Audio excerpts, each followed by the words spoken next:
by Charlotte Bronte. Chapter 33. When Mr. St. John went, it was beginning to snow. The whirling storm continued all night. The next day a keen wind brought fresh and blinding falls. By twilight the valley was drifted up and almost impassable.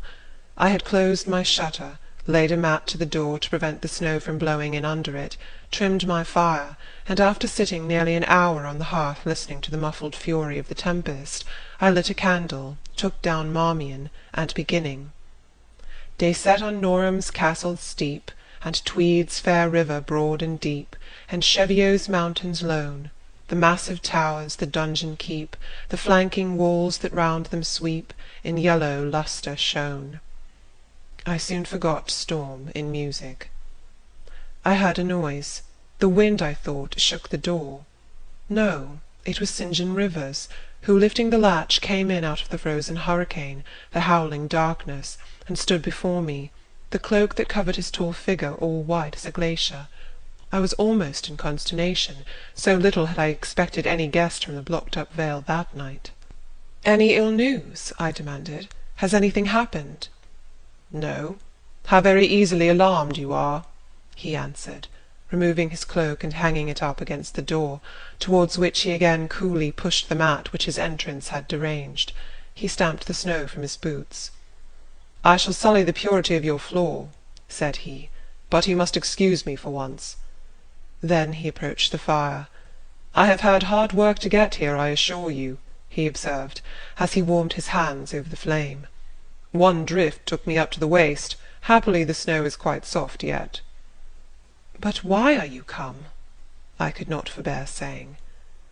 "Rather an inhospitable question to put to a visitor, but since you ask it, I answer simply to have a little talk with you. I got tired of my mute books and empty rooms. Besides, since yesterday I've experienced the excitement of a person to whom a tale has been half told, and who is impatient to hear the sequel." He sat down. I recalled his singular conduct of yesterday, and really I began to fear his wits were touched. If he were insane, however, this was a very cool and collected insanity. I had never seen that handsome-featured face of his look more like chiselled marble than it did just now, as he put aside his snow-wet hair from his forehead, and let the firelight shine free on his pale brow and cheek as pale, where it grieved me to discover the hollow trace of care or sorrow now so plainly graved. I waited, expecting he would say something I could at least comprehend, but his hand was now at his chin, his finger on his lip. He was thinking. It struck me that his hand looked wasted like his face. A perhaps uncalled-for gush of pity came over my heart. I was moved to say, "I wish Diana or Mary would come and live with you. It is too bad that you should be quite alone, and you are recklessly rash about your own health." "Not at all," said he. "I care for myself when necessary. I am well now. What do you see amiss in me?" This was said with a careless, abstracted indifference, which showed that my solicitude was, at least in his opinion, wholly superfluous. I was silenced. He still slowly moved his finger over his upper lip, and still his eye dwelt dreamily on the glowing grate. Thinking it urgent to say something, I asked him presently if he felt any cold draught from the door which was behind him. "No, no," he responded, shortly and somewhat testily. "Well," I reflected, "if you won't talk, you may be still. I'll let you alone now, and return to my book." So I snuffed the candle and resumed the perusal of Marmion. He soon stirred. My eye was instantly drawn to his movements. He only took out a morocco pocket-book, thence produced a letter, which he read in silence, folded it, put it back, relapsed into meditation. It was vain to try to read with such an inscrutable fixture before me, nor could I, in impatience, consent to be dumb. He might rebuff me if he liked, but talk I would. "Have you heard from Diana and Mary lately?" "Not since the letter I showed you a week ago." "There has not been any change made about your own arrangements? You will not be summoned to leave England sooner than you expected?" "I fear not, indeed. Such chance is too good to befall me." Baffled so far, I changed my ground. I bethought myself to talk about the school and my scholars.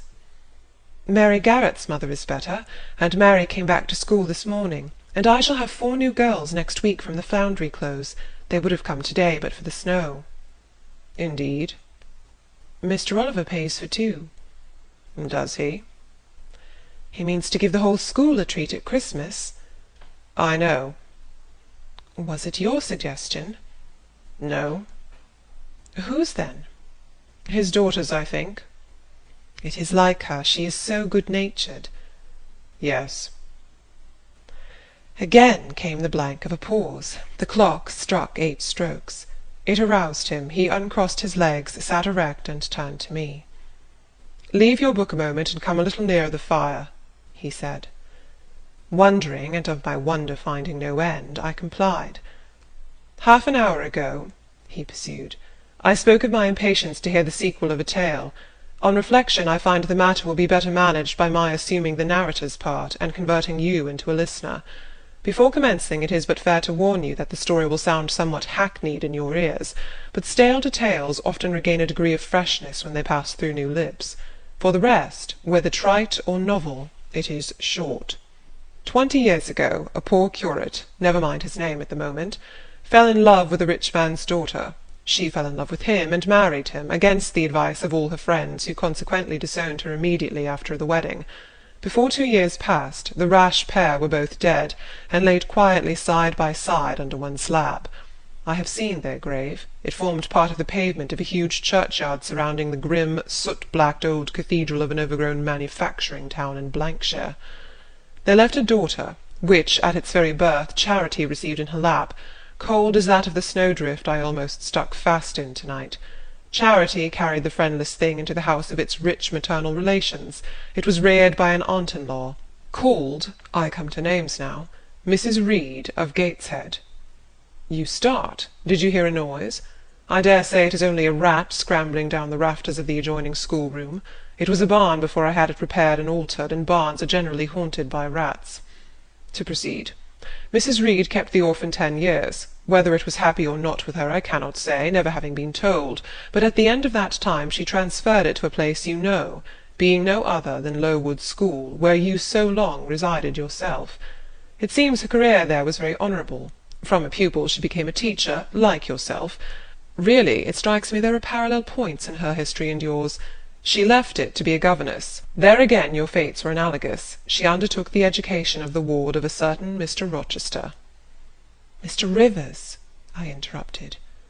I can guess your feelings, he said, but restrain them for a while. I have nearly finished. Hear me to the end. Of Mr. Rochester's character I know nothing, but the one fact that he professed to offer honourable marriage to this young girl, and that at the very altar she discovered he had a wife yet alive, though a lunatic.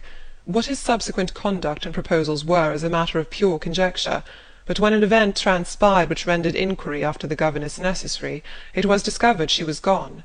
No one could tell when, where, or how. She had left Thornfield Hall in the night. Every research after her course had been vain. The country had been scoured far and wide. No vestige of information could be gathered respecting her. Yet that she should be found has become a matter of serious urgency. Advertisements have been put in all the papers.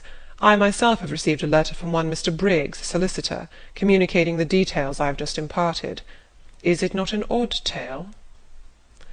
Just tell me this, said I, and since you know so much, you can surely tell it me. What of Mr. Rochester? How and where is he? What is he doing? Is he well? I am ignorant of all concerning Mr. Rochester. The letter never mentions him, but to narrate the fraudulent and illegal attempt I have adverted to. You should rather ask the name of the governess, the nature of the event which requires her appearance. Did no one go to Thornfield Hall, then? Did no one see Mr. Rochester? I suppose not. But they wrote to him? Of course. And what did he say? Who has his letters? Mr. Briggs intimates that the answer to his application was not from Mr. Rochester, but from a lady. It is signed Alice Fairfax. I felt cold and dismayed. My worst fears were then probably true. He had in all probability left England and rushed in reckless desperation to some former haunt on the continent. And what opiate for his severe sufferings, what object for his strong passions had he sought there? I dared not answer the question. Oh, my poor master, once almost my husband, whom I had often called my dear Edward. He must have been a bad man, observed Mr. Rivers. You don't know him. Don't pronounce an opinion upon him, I said with warmth. Very well, he answered quietly, and indeed my head is otherwise occupied than with him. I have my tale to finish. Since you won't ask the governess's name, I must tell it of my own accord. Stay, I have it here. It is always more satisfactory to see important points written down, fairly committed to black and white. And the pocket-book was again deliberately produced, opened, sought through. From one of its compartments was extracted a shabby slip of paper, hastily torn off. I recognized in its texture and its stains of ultramarine and lake and vermilion the ravished margin of the portrait cover. He got up, held it close to my eyes, and I read, traced in Indian ink, in my own handwriting, the words Jane Eyre, the work doubtless of some moment of abstraction. "Briggs wrote to me of a Jane Eyre," he said. "The advertisements demanded a Jane Eyre. I knew a Jane Elliot. I confess I had my suspicions, but it was only yesterday afternoon they were at once resolved into certainty. You own the name and renounce the alias." "Yes, yes, but where is Mr. Briggs? He perhaps knows more of Mr. Rochester than you do." "Briggs is in London. I should doubt his knowing anything at all about Mr. Rochester. It is not in Mr. Rochester he is interested. Meantime you forget essential points in pursuing trifles. You do not inquire why Mr. Briggs sought after you, what he wanted with you." "Well, what did he want?" "Merely to tell you that your uncle, Mr. Eyre of Madeira, is dead, that he has left you all his property, and that you are now rich. Merely that. Nothing more." "I? Rich?" "Yes, you, rich, quite an heiress." Silence succeeded. "You must prove your identity, of course," resumed St. John presently, "a step which will offer no difficulties. You can then enter on immediate possession. Your fortune is vested in the English funds. Briggs has the will and the necessary documents." Here was a new card turned up. It is a fine thing, reader, to be lifted in a moment from indigence to wealth, a very fine thing, but not a matter one can comprehend, or consequently enjoy all at once. And then there are other chances in life far more thrilling and rapture-giving. This is solid, an affair of the actual world, nothing ideal about it. All its associations are solid and sober, and its manifestations are the same. One does not jump and spring and shout hurrah at hearing one has got a fortune. One begins to consider responsibilities, and to ponder business. On a base of steady satisfaction rise certain grave cares, and we contain ourselves and brood over our bliss with a solemn brow. Besides, the words legacy, bequest, go side by side with the words death, funeral. My uncle, I had heard, was dead, my only relative. Ever since being made aware of his existence, I had cherished the hope of one day seeing him. Now I never should. And then this money came only to me, not to me and a rejoicing family, but to my isolated self. It was a grand boon, doubtless, and independence would be glorious. Yes, I felt that. That thought swelled my heart. "You unbend your forehead at last," said Mr. Rivers. "I thought Medusa had looked at you, and that you were turning into stone. Perhaps now you will ask how much you are worth." "How much am I worth?" "Oh, a trifle. Nothing, of course, to speak of. 20,000 pounds, I think they say. But what is that?" 20,000 pounds! Here was a new stunner. I had been calculating on 4,000 or 5,000. This news actually took my breath for a moment. Mr. St. John, whom I had never heard laugh before, laughed now. "Well," said he, "if you had committed a murder, and I had told you your crime was discovered, you could scarcely look more aghast." "It is a large sum. Don't you think there is a mistake?" "No mistake at all." "Perhaps you have read the figures wrong. It may be 2,000. "It is written in letters, not figures. 20,000. I again felt rather like an individual of but average gastronomical powers sitting down to a feast alone at a table spread with provisions for 100. Mr. Rivers rose now and put his cloak on. "If it were not such a very wild night," he said, "I would send Hannah down to keep you company. You look too desperately miserable to be left alone. But Hannah, poor woman, could not stride the drift so well as I. Her legs are not quite so long. So I must e'en leave you to your sorrows. Good night." He was lifting the latch. A sudden thought occurred to me. "Stop 1 minute," I cried. "Well?" It puzzles me to know why Mr. Briggs wrote to you about me, or how he knew you, or could fancy that you, living in such an out-of-the-way place, had the power to aid in my discovery." "Oh, I am a clergyman," he said, "and the clergy are often appealed to about odd matters." Again the latch rattled.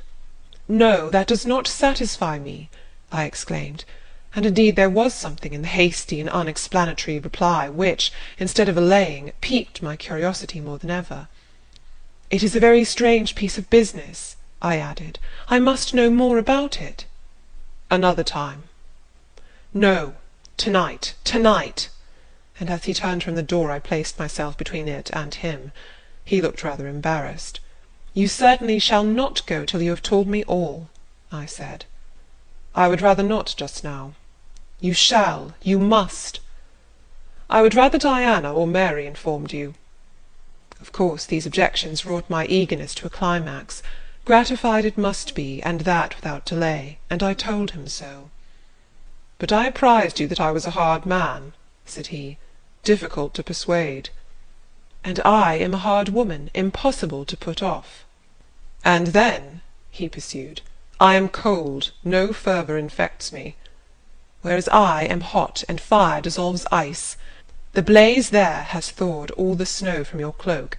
By the same token it has streamed on to my floor, and made it like a trampled street. As you hope ever to be forgiven, Mr. Rivers, the high crime and misdemeanour of spoiling a sanded kitchen, tell me what I wish to know." "Well, then," he said, "I yield, if not to your earnestness, then to your perseverance, as stone is worn by continual dropping. Besides, you must know some day, as well now as later. Your name is Jane Eyre?" "Of course, that was all settled before." "You are not perhaps aware that I am your namesake, that I was christened St. John Eyre Rivers?" "No, indeed. I remember now seeing the letter E comprised in your initials written in books you have at different times lent me, but I never asked for what name it stood. But what then? Surely—" I stopped. I could not trust myself to entertain, much less to express, the thought that had rushed upon me, that embodied itself, that in a second stood out a strong, solid probability. Circumstances knit themselves, fitted themselves, shot into order. The chain that had been lying hitherto a formless lump of links was drawn out straight. Every ring was perfect, the connection complete. I knew by instinct how the matter stood, before St. John had said another word, but I cannot expect the reader to have the same intuitive perception, so I must repeat his explanation. "My mother's name was Eyre. She had 2 brothers, one a clergyman who married Miss Jane Reed of Gateshead, the other John Eyre, Esquire, merchant late of Funchal, Madeira. Mr. Briggs, being Mr. Eyre's solicitor, wrote to us last August to inform us of our uncle's death, and to say that he had left his property to his brother, the clergyman's orphan daughter, overlooking us, in consequence of a quarrel never forgiven between him and my father. He wrote again a few weeks since, to intimate that the heiress was lost, and asking if we knew anything of her. A name casually written on a slip of paper has enabled me to find her out. You know the rest." Again he was going, but I set my back against the door. "Do let me speak," I said. "Let me have one moment to draw breath and reflect." I paused. He stood before me, hat in hand, looking composed enough. I resumed. "Your mother was my father's sister?" "Yes." "My aunt, consequently?" He bowed. "My Uncle John was your Uncle John? You, Diana, and Mary are his sister's children, as I am his brother's child?" "Undeniably." "You 3, then, are my cousins. Half our blood on each side flows from the same source." "We are cousins, yes." I surveyed him. It seemed I had found a brother, one I could be proud of, one I could love, and 2 sisters, whose qualities were such that, when I knew them but as mere strangers, they had inspired me with genuine affection and admiration. The 2 girls, on whom, kneeling down on the wet ground, and looking through the low latticed window of Moor House kitchen, I had gazed with so bitter a mixture of interest and despair, were my near kinswomen, and the young and stately gentleman who had found me almost dying at his threshold was my blood relation. Glorious discovery to a lonely wretch!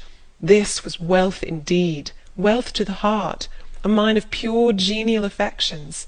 This was a blessing, bright, vivid, and exhilarating, not like the ponderous gift of gold, rich and welcome enough in its way, but sobering from its weight. I now clapped my hands in sudden joy, my pulse bounded, my veins thrilled. "Oh, I am glad, I am glad!" I exclaimed. St. John smiled. "Did I not say you neglected essential points to pursue trifles?" he asked.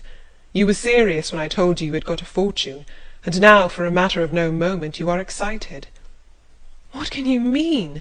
It may be of no moment to you. You have sisters and don't care for a cousin. But I had nobody, and now 3 relations, or 2 if you don't choose to be counted, are born into my world full grown. I say again, I am glad." I walked fast through the room. I stopped, half suffocated with the thoughts that rose faster than I could conceive, comprehend, settle them, thoughts of what might, could, would, and should be, and that ere long. I looked at the blank wall. It seemed a sky thick with ascending stars. Every one lit me to a purpose or delight. Those who had saved my life, whom, till this hour, I had loved barrenly, I could now benefit. They were under a yoke, I could free them. They were scattered, I could reunite them. The independence, the affluence which was mine, might be theirs too. Were we not 4? £20,000 shared equally would be 5,000 each. Justice, enough and to spare. Justice would be done, mutual happiness secured. Now the wealth did not weigh on me. Now it was not mere bequest of coin. It was a legacy of life, hope, enjoyment.